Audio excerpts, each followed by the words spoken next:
สบายดีทุกคนสบายดีมาพิมพ์วันนี้ทุกคนผมสะดวกสบายมาซึ่งประเทศลาวแล้วไล่ซักค่ากันเลยเพราะว่าบอกเรื่องเซเว่นทุกคนตอนนี้ก็เซเว่นมีการเปิดใหม่อยู่ที่โรงพยาบาลแล้วเดี๋ยวก็พิมพ์พามาเบิ่งซักค่าล่าสุดทุกคนหน้าแข็งเซเว่นอยู่ที่โรงพยาบาลนี่เป็นร้านเล็กๆน้อยๆทุกคน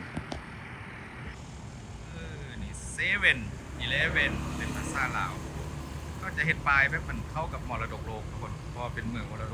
ดกโลกแล้วก็เลยว่าเห็นป้ายลักษณะแบบนี้นะนี่อันนี้ที่ว่าอยู่ใจกลางเมืองเลยทุกคนเป็นห้างน้อยๆนะฮะแต่ว่าจะมีประมาณสัก2 ล็อกนี่แหละเข้าไปทางไหนก็ที่ว่ามีเครื่องเขาคล้องค่ายล่าอยู่หน้าแข็งอันนี้ที่ว่าอยู่ติดกับเส้นทางในเมืองเลยใจกลางเมืองเลยมุนกองให้ดู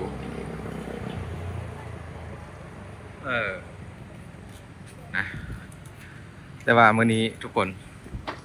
เดี๋ยวพิมพ์จะเข้าไปเบิ่งรหัส Exchange ของช่อง YouTube กันเพราะว่าเตรียมจะพูกใส่บัญชีใหม่ของช่อง YouTube นะทุกคนก็คือซองข้างหลังเซาโซเซมนวลนี่แหละยังบ่ทันได้ Exchange เทื่อคือว่ารายได้ยังบ่ทันเข้ามื้อนี้ก็มาเอาอยู่ที่ไปรษณีย์ทุกคนไปรษณีย์ก็ที่ว่าติดกับเซเว่นก็เลยว่าท้ายกดเบิ่งเลยนี่ก็คือไปรษณีย์หลวงพระบางเดี๋ยวเข้าไปเอากันเด้อทุกคนว่าจะได้หรือบ่อาจจะบ่ได้หรือว่าจะได้เดี๋ยวจะมาบอกนะทุกคน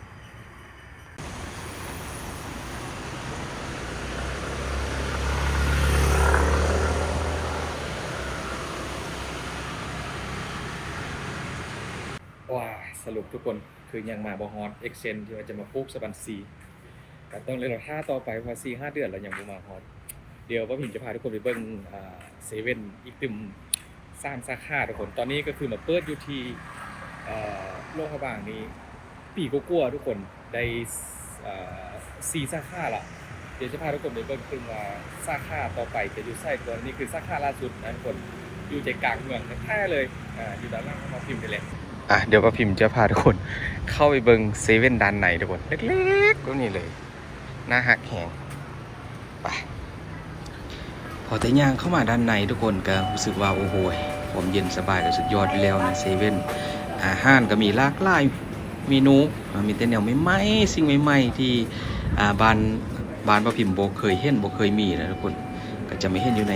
ร้านเซเว่นนี่แหละนี่เข้ามาแล้วก็จะมีล็อกที่ซ่องทุกคนดูข้างนอกคือว่าเล็กๆน้อยๆนะทุกคนแต่ว่าเข้ามาข้างในโอ้โหกว้างนะทุกคนแล้วก็สินค้าหลายแฮงมีครบทุกอย่างแล้วก็มีแต่สิ่งที่แบบน่ากินอาหารที่มันน่ากินบ่พิมพ์เห็นยังอดใจบ่ได้ทุกคนนะก็เวลาถ่ายก็ต้องในหลบๆซ่อนๆนิดนึงรู้สึกว่ากังวลยังไงอะไรไม่รู้ เหมือนกับว่าทึกเขาจองดูตลอดนะทุกคนไม่รู้ว่าเป็นอะไรเวลามาถ่ายคลิปในร้านเซเว่นมาโซนนี้ทุกคนตู้นี้โอ้โหประเภทเครื่องดื่มอาหารทุกคนเมนูแต่ละเมนูบ่เคยเห็นคือนี่คือกันเพราะพิมพ์กับบ่เคยเห็นทุกคนคล้ายๆกับนมวัวนะแต่ว่ามันน่ากินแหงและต่อมาคือเท่นน้องแทนคุณเลยทุกคนข้าวโพดอบชีสเยิ้มๆนะครับบอกอันนี้ก็เป็นสิ่งเป็นกล่องหนึ่งที่แบบน่ากินแหงทุกคนนี่เจิ้มซื้อนี่ไปให้น้องแทนคุณ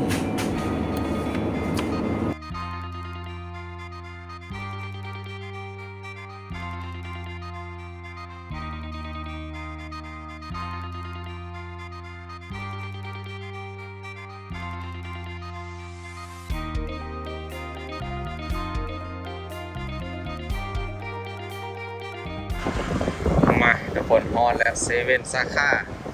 แรกนี่ใหญ่อันนี้คือว่าใหญ่สุดเลยทุกคนบอกว้าวอันนี้กับว่าพิมพ์โซ่เคยมาถ่ายแล้วทุกคน2-3 ครั้งแล้วเอาเชื่อว่าบอกเข้าไปแล้วเพียงแค่ว่าอยากจะมาถ่ายทุกคนเห็นว่ามันมี4 สาขาทุกคนเดี๋ยวเราไปสาขาที่3กันต่อไปประมาณนี้ทุกคนสาขาที่3มาถึงแล้วนี่เลยสาขาที่แบบเขาก็มาถ่ายแล้วเด้อนี่ทุกคน11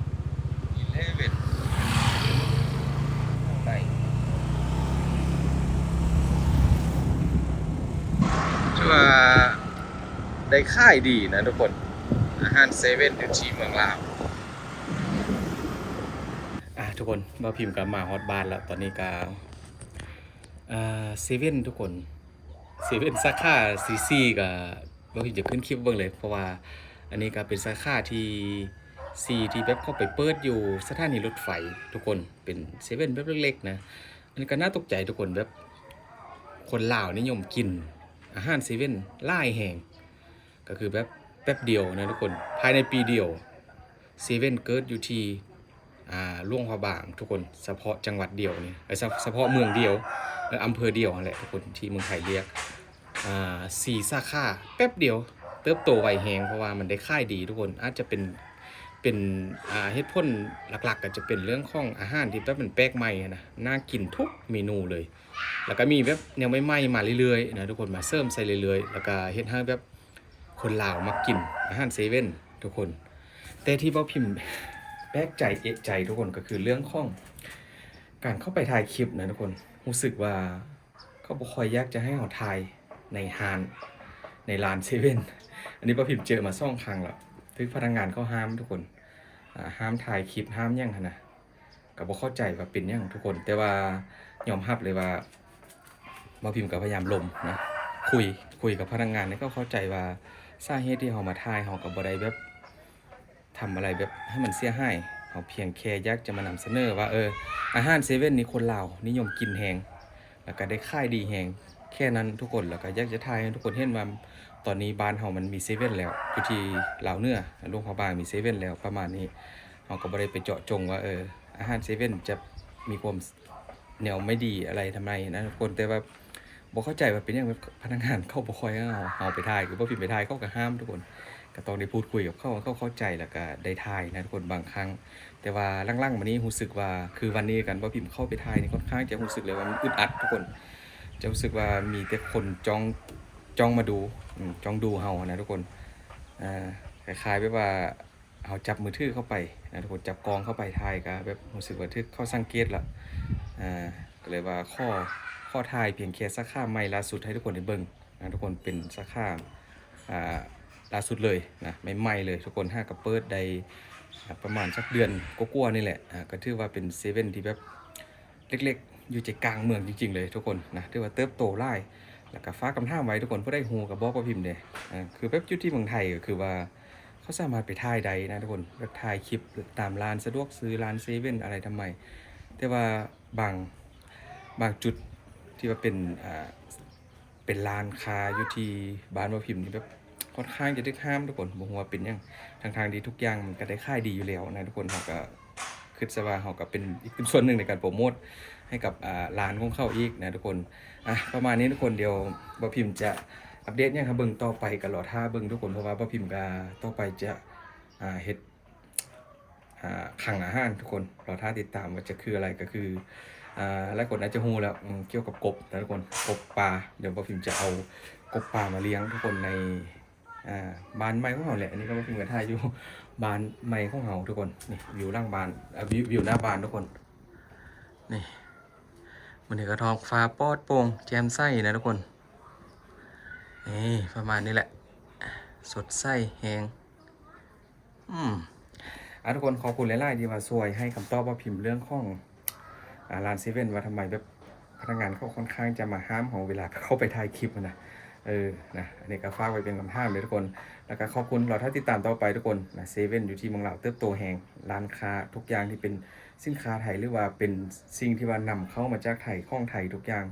ไปไวแห่งทุกคนเติบโตเร็วมากนะทุกคนขอบคุณหลายๆทุกคนเจอกันคลิปต่อไปเด้อ